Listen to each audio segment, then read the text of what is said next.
We have to fight for what we want. If we just sit idle, no one's going to even notice us on the map. We need to be aggressive in getting what we need for our residents. Thank you. Rebuttal, Eric Payne. Being an advocate for special interests of Mountain House, first and foremost, it's important that we truly understand the pulse of the community. Without that, we really have nothing. We understand from the community what they want us to present to the county. Then and only then it's important, as Matt said, to leverage the relationships we have with the county and our special interest groups or whomever we need to utilize in order to present a package to the county that is concise but gets our point across. Thank you. Next question, Michael Klinkner. How can the MHCSD utilize partnerships to enhance economic development programs that will attract businesses and skilled labor to our community? Well, I think one of the ways of doing that is working with the county on that, with the Board of Supervisors. If we get businesses that want to come into Mountain House, I certainly would want to advocate giving them a temporary tax relief when moving into Mountain House as an incentive. We can also have a citizens committee to try and look at how we can bring businesses in, come up with some ideas. Now, we have no direct control with developers, but we certainly can assist them a little bit. Thank you. Rebuttal, Jim Lynn. The CSD, I've been reading about special districts recently, and most special districts have very little, if anything, to do with economic development. Those things are usually handled by a chamber of commerce or a similar organization. But there are going to be places where we can get synergies. For instance, Delta College, as you may have noticed, is putting in their blacktop coming up in a couple of weeks here, and we're going to have some trailers and some classes starting next year.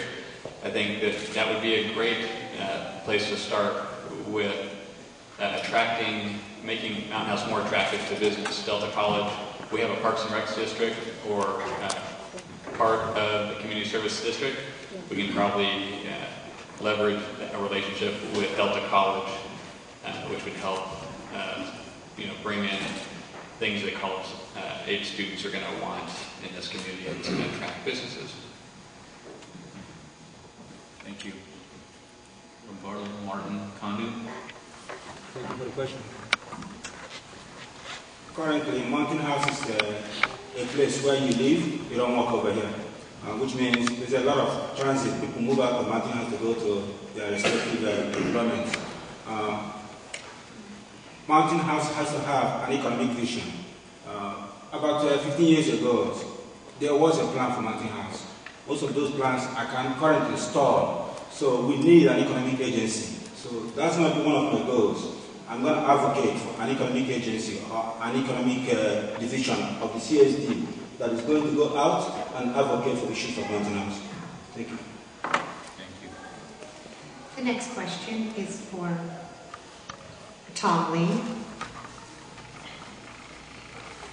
How would you promote the Neighborhood Watch programs in terms of funding for purchasing Neighborhood Watch signs to place on strategic posts around Mountain House, promoting the National Night Out events, and I'm sorry, that was poorly read, promoting the National Night Out events and allocating money to purchase giveaways, banners, etc., and making this an annual event? When I first moved here in 2004, I was one of the first homeowners on Tradition Street. And within about a month, I think one other house moved in, so there was hardly any protection or anything at that particular time. So we took it upon ourselves to promote neighborhood watches. There was one case where a little child was walking around the street. She was less than 4 years old, and nobody knew who she was or where she came from. So we took off and didn't touch her, we just followed her, and then we contacted the police department and had them come and pick her up and take her back to her parents.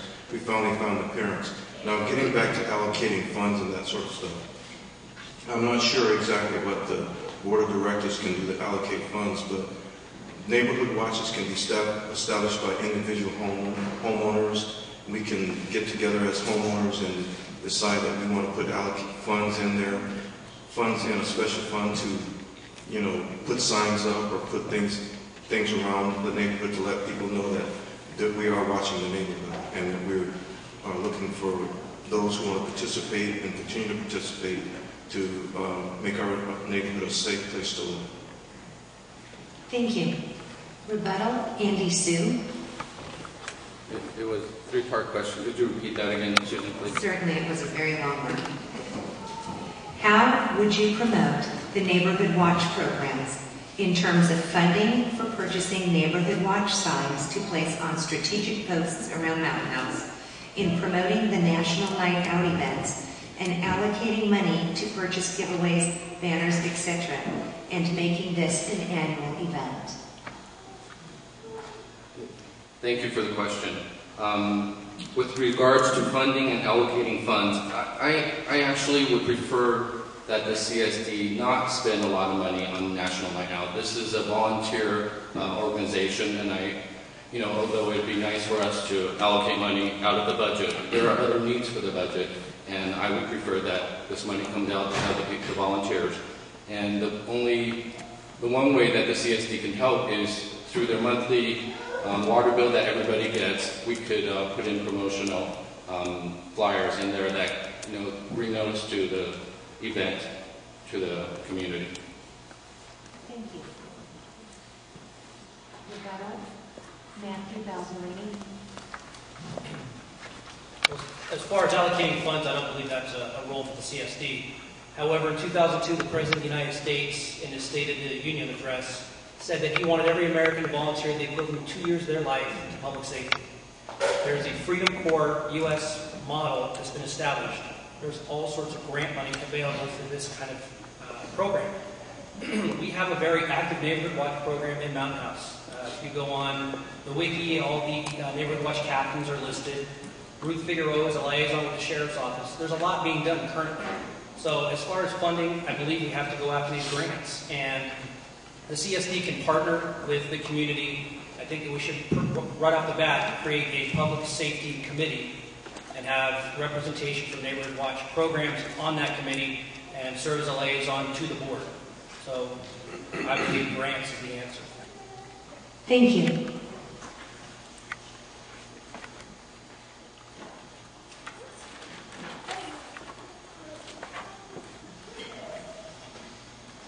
Next question, Andy Sue.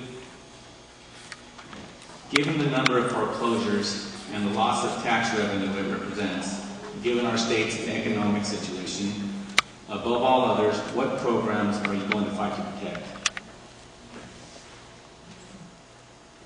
What programs in Mountain House? Yeah.